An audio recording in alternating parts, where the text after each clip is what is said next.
मंगलक्ष्मी के आने वाले एपिसोड में एक अलग ही ट्विस्ट देखने को मिलने वाला है। यहाँ पर मंगल फंस गई है जंगल के अंदर, सांप से लड़ रही है भाई मंगल। यहाँ पर उसको लग रहा है कि अगर सांप काट गया तो उसकी जान चली जाएगी, और भगवान का नाम लेके वो किसी तरीके से सांप से छुटकारा तो पाती है और ऊपर की तरफ आ जाती है। मतलब झाड़ियों में नीचे गिर गई थी और उस झाड़ियों में सांप था। अब वो ऊपर तो आ जाएगी लेकिन जंगल के बीच में है, उसको समझ में नहीं आ रहा कि किसको ढूंढूं, क्या करूं।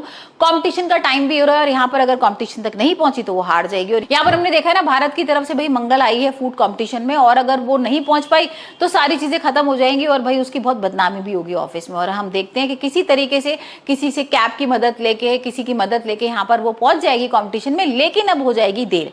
अब पहले तो क्रिस्टेना आएगी और बोलेगी कि मंगल तुम तो बहुत लेट हो गई हो और अब तुम इस कंपटीशन में नहीं आ सकती। बहुत परेशान होती है मंगल। आदित्य भाई उसको गले लगाता है, पहले तो एकदम से ऐसा हो जाता है कि कितनी देर से भाई इंतजार कर रहा है, और इस तरह की भाई हालत देखकर ना एकदम से शॉक हो रही है मंगल। उसको समझ में नहीं आ रहा है ये आदित्य जी को क्या हो गया और इतना प्यार कैसे जता रहे हो। और वो कह ही रहा है कि भाई तुम कहाँ चली गई थी, पता है मैं तुम्हारी कितनी चिंता कर रहा था और तुम्हें इतनी देर कहाँ लग गई, और ये तुमने किस तरह की हालत बना रखी है। और इसी बात को लेकर भाई यहाँ पर स्टीव भी आ जाएगा, और स्टीव पहले तो बोलेगा कि टाइम निकल गया, लेकिन वो देखेगा कि 1 मिनट रह गया था, मंगल 1 मिनट पहले आई है, और यहाँ भाई वो बता देगा कि 1 मिनट है मंगल और तुम कॉम्पिटिशन में पार्ट ले सकती हो, क्या लोगी तुम इस हालत में। और यहाँ पर मंगल हाँ कर देती है। तो अब देखते हैं मंगल किस तरीके से जीतती है इस कॉम्पिटिशन को या हार जाती है। वहीं हम देख रहे हैं कि जिया आ गई है हॉस्पिटल में, और जिया ने सारा सच बता दिया है गायत्री के बारे में। भाई गायत्री का पर्दाफाश करने के लिए तो पहले से ही वो बहुत परेशान थी।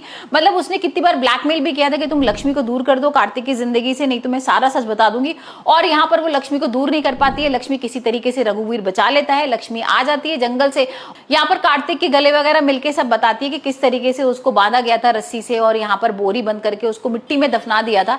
तो ये सब वो बताती है, रघुवीर का बताती है कि रघुवीर ने उसको बचाया है। कार्तिक उसको बहुत धन्यवाद करता है, गले वले मिलता है रघुवीर के और कहता है आपने मेरे पर बहुत बड़ा एहसान किया है। और वही हम देखेंगे कि जिया की एंट्री होती है। जिया आती है, सारी पोल खोल देती है गायत्री की और बता देती है कि तुम्हें पता है कि तुम्हारी शादी जबरदस्ती लक्ष्मी से इन्होंने ही कराई थी, और यहाँ पर तो भाई मेरे को दूर भी कर दिया था तुमसे, और ये कहा था कि तुम्हारी जान को खतरा है, इस वजह से किसी पंडित ने कहा कि लक्ष्मी से शादी करा दो, और लक्ष्मी की तुम्हारे से शादी करा दी। और ये भी वादा किया था कि लक्ष्मी को किसी तरीके से मैं दूर करके तुम्हारे से दोबारा शादी कराऊंगी।